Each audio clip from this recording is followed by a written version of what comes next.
Welcome to National Best Financial Network's 3-Point Strategy for Business series. This series is designed to inform business owners about valuable risk management and tax strategies. This video outlines a version of strategy number 2. Of course, the lawyers must have their way first, so please review this disclaimer, which points out that this presentation is for informational purposes only and should not be considered as a viable solution without proper professional advice surrounding the investing and tax strategies. Meet Mr. Joe Business. Joe has spent over 15 years building his business. He has an operating corporation that does ongoing, consistent revenue, and by all accounts he is considered a success. Of course, this could be Jane business as well, and the business could be a manufacturer, a wholesaler, or a retail outlet, or it could just be a professional corporation such as a doctor, a dentist, or an engineer. Our strategy can work with any of these corporate structures. But Joe did not come to success without help. He expanded step by step, carefully planning all the way. To control his costs, he hired an accountant. He hired a warehouse manager to look after inventory. He hired a marketing company to help build his brand and grow his client base. And he hired sales coaches to improve his sales staff, and even a personal coach to help him stay on track and stick to his business plan. This resulted in a very profitable business.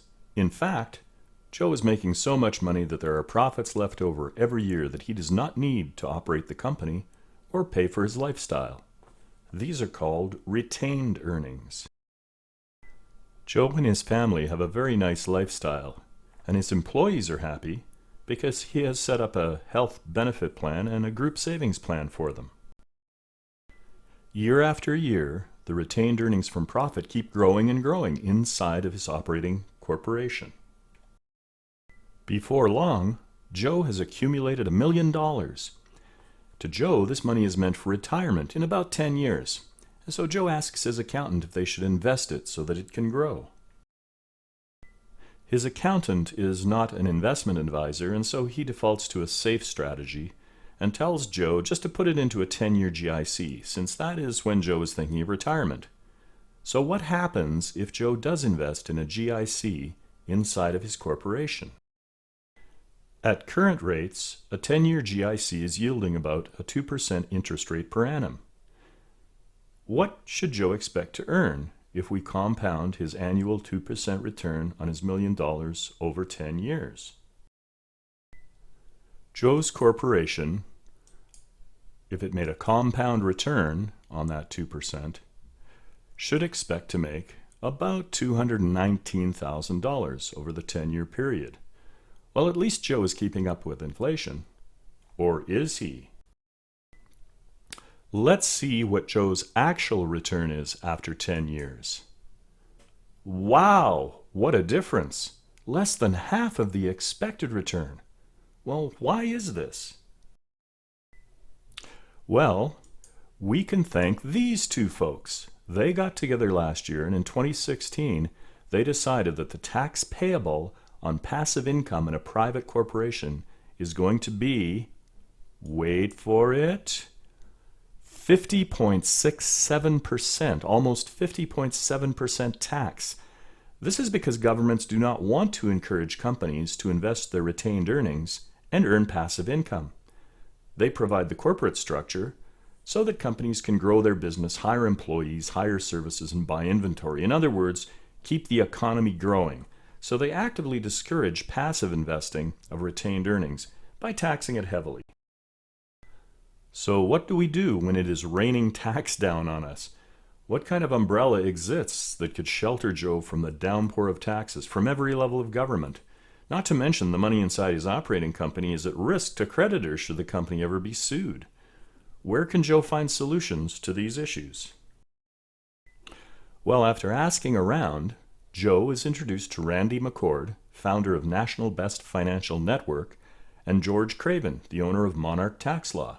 Well, they get right to work to assist Joe with his investment conundrum. Firstly, Joe sits down with George and goes over his current situation.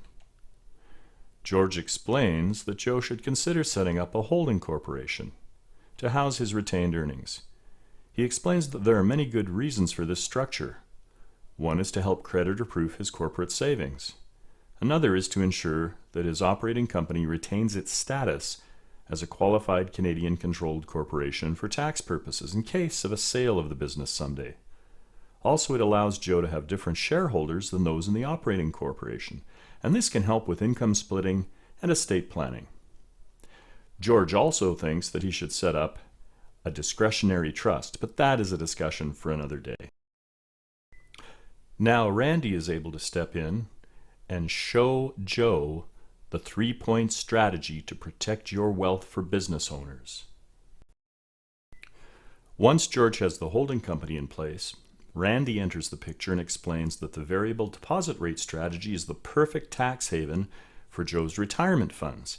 It allows Joe to tax defer the investment returns on his entire $1 million retirement fund with one financial transaction. Well, how does that work? The strategy involves a 10-year investment inside a contract where the growth will be tax deferred, but Joe will be able to invest in equity-based indices.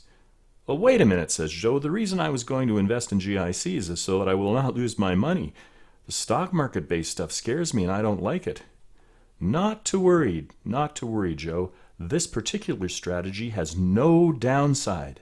You cannot lose your money, but you can participate in upside market gains. Wow, what a product! This product is called a Guaranteed Market Index Account, and it's provided by BMO Insurance. So, what is the rate of return? Well, when BMO backtested the strategy over the last 30 years, they never failed to produce a 6 to 8% rate of return, no matter what the markets did. In the last 2 years of going live, they've produced between a 6 and a 6.5% return. So let's just say over the 10 years, the plan produced a 7% rate of return. Well, if we compound that, that's going to produce a profit of over $820,000, leaving Joe's Corp with just over $1.8 million in total tax-deferred savings. Amazing! But better yet, the strategy is built to allow Joe's holding corporation to access the majority of the funds tax-free. Wow, super amazing. Okay, well, what happens if Joe were to pass away suddenly? Well, in that case, the holding company receives a tax-free benefit of almost $5 million. Once again, I say a tax-free benefit of almost $5 million, which can now be distributed to the shareholders of Joe's holdco, his spouse, his children, or any other shareholder. This very powerful strategy we call the GMIA Strategy. But the reason we are shouting this strategy from the rooftops is that it will disappear by January 1st, 2017. And since this business product must be applied for and put into force well before the end of the year, we are promoting it heavily today. All of the great advantages will be grandfathered, but applications must be submitted this summer.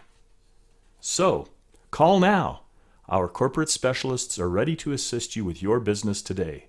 So please, protect your wealth with our 3-point strategy. Call today. We are happy to help. Let us protect your wealth.